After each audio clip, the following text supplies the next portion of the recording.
sama Ustazah. Boleh Pak perkenalkan namanya Ustazah? Nama saya Fazlir Syamharifa LC. Kemudian Sekarang saya bersama dengan Bapak Ustadz. Boleh perkenalkan namanya Pak? Ya, nama saya Alimul Hadi. Bapak Alimul Hadi. Sekarang saya sudah sama suster yang beragama Katolik. Bisa perkenalkan namanya Ustaz? Halo, salam kenal. Nama saya Suster Florentina Malaur, KSFL. Tinggalnya sekarang di Batam Kuis, ada di sana rumah kami. Kebetulan di sini ada sekolah juga, tapi susternya lagi ada kegiatan. Kita bertemu. Di sini saya bersama dengan suster. Bolehkah Suster perkenalkan? Regina. Saya Suster Regina, KSFL. Oh, Suster Regina. Sama dengan pendeta. Bolehkah perkenalkan nama Bapak? Ya, perkenalkan nama saya Pendeta Antonius Guntum. Dan saya melayani di Gereja HKBP Parsauran Batang Kuis. Demikian perkenalannya. Di sini Yunda ada 2 pertanyaan nih Ustazah tentang kerukunan. Apakah boleh Ustazah? boleh. Nih, di sini saya dari tugas kuliah jurusan kepemimpinan boleh menanyakan tentang kerukunan antar umat beragama nih Pak. Saya ada beberapa pertanyaan nih tentang kerukunan. Boleh saya bertanya kan? Silakan. Saya ada tugas kuliah dari Universitas Mikrosistem jurusan Sistem Informasi tapi mata kuliah keagamaan. Ingin menanyakan 2 pertanyaan nih untuk suster. Gini Pak, saya dari Universitas Mikroskill jurusan Sistem Informasi dengan mata kuliah keagamaan mencari pemuka-pemuka agama yang ada di Indonesia nih Pak. Bolehkah saya bertanya dengan Bapak tentang pertanyaan yang saya berikan? Boleh.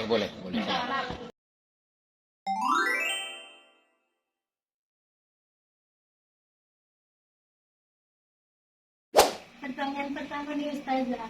Apa yang Ustazah pahami tentang konsep kerukunan antar umat beragama menurut ajaran kita ini Ustazah? Baik, bismillahirrahmanirrahim. Mungkin kita sudah ma'ruf dengan dalil ya. Qul ya ayyuhal kafirun. La a'budu ma ta'budun. Sebenarnya ini ayat yang indah bahwasanya ada namanya unsur toleransi dan ada unsur kita juga dengan jalan kita masing-masing sesuai dengan agama kita, di mana dikatakan lakum dinukum waliyadin. Dalam tentang menyembah ketuhanan itu sudah dengan porsinya masing-masing. Nah, tiba dalam giliran berinteraksi terhadap sesama manusia di dalam syariat Islam juga itu sudah diajarkan, di mana Rasulullah SAW beliau itu sangat tinggi toleransinya. Ya, begitu tentu kita juga sebagai umat Nabi Muhammad mengikuti tentang toleransi itu. Nah, contohnya kita pada umumnya ya kalau ada undangan ya kan seperti begitu ya yang bukan seagama dengan kita, boleh kita mengikutinya tapi dengan tahapan bahwasannya juga lakum dinukum waliyadin ya seperti begitu. Ketika ada tetangga sedang beribadah ya kita harus menghargai mereka. Ya, seperti begitu bentuk toleransi tanpa kita saling menyakiti atau menyinggung perasaan dalam hal-hal yang lebih mendalam ke segi ketuhanan kita. Nah, itu dia. Jadi toleransi itu lebih kepada sikap kita berinteraksi kita sesama manusia. Ya, pada umumnya kita tahu saling menghargai ya seperti begitu ya, tenggang rasa itu juga memang bagian daripada syariat. Kalau menurut saya memang ajaran agama Islam mengajarkan kita untuk saling rukun ya antar sesama. Kan ini dicontohkan juga sama Nabi SAW dulu. Juga Nabi hidup berdampingan dengan orang-orang yang tidak seakidah dengan dia, tapi ya tetap rukun. Nah, termasuk di dalam agama Islam ini juga ya, kalau Islam sebagai agama yang rahmatan lil alamin, ketika Mekah juga dikuasai oleh orang Islam ya, di bawah kepemimpinan Nabi itu juga tidak hanya agama Islam aja, tapi Nabi bagaimana mengayomi orang-orang yang di luar dari agama Islam. Bahkan dalam satu kisah itu pernah Nabi itu ketika saking Nabi itu menghargai agama yang lain, ternyata Nabi itu dalam satu kisah saat Nabi ini kisahnya itu kita tahu ketika Nabi sudah meninggal ya. Jadi Nabi itu setiap hari menyulangi orang Yahudi buta. Jadi ketika Abu Bakar setelah meninggalnya Nabi ditanyakannya kepada Aisyah, apa yang dilakukan oleh Nabi SAW ketika semasa hidupnya belum aku lakukan, kata Abu Bakar kepada Aisyah, oh Nabi setiap pagi itu nyulangin Yahudi buta yang ada di simpang sana. Disulangi sama Abu Bakar, ternyata berbeda cara nyulangi Nabi. Walaupun dia buta, dia merasa, oh ini bukan yang tiap hari nyulangin aku makan. Nah, lalu dikatakannya, kau siapa? Jangan tiba-tiba sok baik gitulah ibaratnya kan. Nah, ternyata dijelaskan Abu Bakar yang setiap hari menyulangin makan itu adalah Nabi SAW. Padahal sambil menyulangin itu dia mencaci maki Nabi tuh. Caci makinya Nabi, dianggapnya Nabi itu orang yang buruk lah dan lain sebagainya. Tapi ketika dikasih tahu itu Nabi SAW dia sudah meninggal sekarang dan apa yang menggantikan, ya akhirnya dengan kebaikan Nabi itu, toleransi Nabi itu dia akhirnya masuk Islam. Nah, saking begitulah cara Nabi toleransi dengan di luar agama Islam di zaman dahulu. Menurut agama di kami Katolik, kerukunan itu berarti kekeluargaan sebagai umat manusia yang dimana kita itu adalah sebagai ciptaan dan kita memiliki pencipta. Jadi sesama ciptaan itu harus saling menjaga, saling menghormati satu sama lain tanpa ada merasa bahwa agama saya atau gereja saya lebih tinggi dari yang lain. Jadi kita sebenarnya setara. Konsep kerukunan beragama itu menurut gereja Katolik itu pertama bahwa gereja Katolik itu mengakui kebenaran dan kesucian setiap agama. Jadi setiap agama itu ada penyelenggaraan ilahi. Jadi itu gereja Katolik mengakui itu.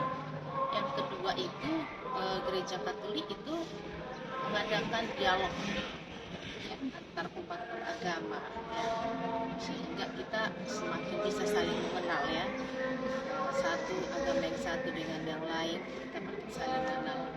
Dan gereja Katolik itu juga mempunyai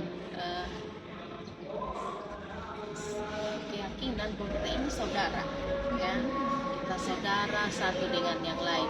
Maka untuk itu kita semua dipanggil, baik itu entah gereja manapun itu, baik itu kita berbeda agama, semuanya dipanggil menciptakan kedamaian. Semua agama itu ya, mau apapun agama, supaya tercipta kedamaian dan kesejahteraan dalam hidup. Oh, tentang konsep kerukunan.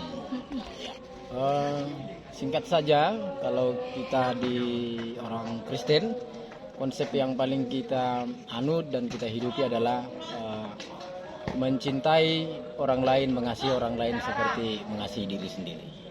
Itu dia konsepnya. Jadi dari situ dia akan kelihatan bahwa itulah kerukunan, mampu mencintai orang lain seperti mencintai diri sendiri. Begitu.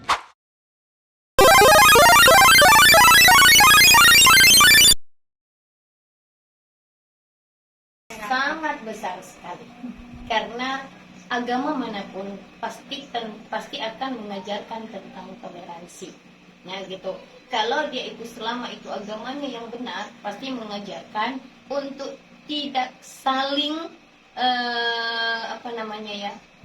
saling memberikan sesuatu yang buruk atau saling menghancurkan satu sama lainnya. Ya, seperti begitu. Karena baik itu Islam, dan kita tahu Islam itu sendiri adalah rahmatan lil alamin. Ya, rahmat bagi seluruh sekalian alam. Bahkan untuk tumbuhan aja itu dikatakan ad-dinul muamalah. Ya, ad-dinul nasihah. Agama itu adalah muamalah.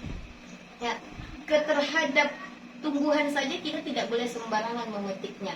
Konon lagi sesama manusia, ya kan, seperti begitu. Kita tidak boleh menzoliminya. Tetap dalam konteks tidak boleh menzolimi, baik itu yang tidak seagama dengan kita ataupun ya yang apalagi dengan yang seagama dengan kita, itu tidak boleh sama sekali ya. Kata saling menzolimi, tidak boleh menzolimi gitu kan. Itu udah balik daripada konteks agama. Setiap yang beragama pasti dia akan paham tentang toleransi agama, dan peran agama dalam toleransi itu sangat-sangat besar sekali.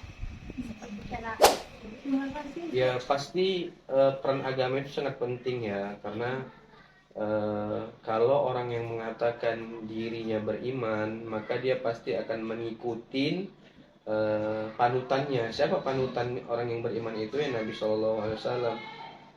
Turunannya siapa lagi? Ya para sahabat, tabiin, siapa lagi? Para ulama dan lain sebagainya. Bagaimana cara mereka memperlakukan orang-orang di luar agama mereka? Ya tentu orang yang mengatakan dirinya beriman sekarang ini harus mencontoh mereka gitu. Bagaimana kita melihat tadi yang saya bilang di zaman Nabi, zaman para sahabat dan lain sebagainya itu ya tetap saling menghargai, hidup berdampingan. Hari ini juga kita harus seperti itu. Artinya di era global ini kita hati-hati juga nih, apalagi dengan kemudahan media sosial dan lain sebagainya. Jangan sampai kita terpancing dengan isu-isu yang belum tentu kebenarannya. Ini bisa merusak tadi itu toleransi beragama. Karya. Kalau yang kami hidupi, yang praktekkan, bertemu dengan yang berbeda agama itu kami tidak fanatik dengan agama kami. Kami tetap menghargai, misalnya kita ya sama-sama pakai selubung nih, saya hargai keberadaanmu dengan selubungmu seperti itu, maka saya juga menghargai keberadaan saya seperti ini. Orang lain, saya menghargai orang lain misalnya beribadat 3 waktu gitu, dan saya juga punya ibadat sendiri yang harusnya siogianya dihargai orang yang lain. Jadi banyak hal lain yang dalam kehidupan sehari-hari, misalnya sederhana saja. Tadi saya di ruang tamu, kalian nggak datang berjanji ke sini, tapi ketika saya lihat kalian datang ke sini, kan langsung samperin ya, gitu. Jadi itu adalah tindakan nyata yang real dan yang spontan kita hidup dalam kehidupan sehari-hari. Itu aja pertanyaan. Peran agama itu sangat besar ya, untuk menciptakan kerukunan dan toleransi di antara umat beragama, dengan selalu mengajarkan menghimbau umat bahwa kita harus menerima perbedaan ya. Perbedaan itu kekayaan ya, saling melengkapi satu dengan yang lain.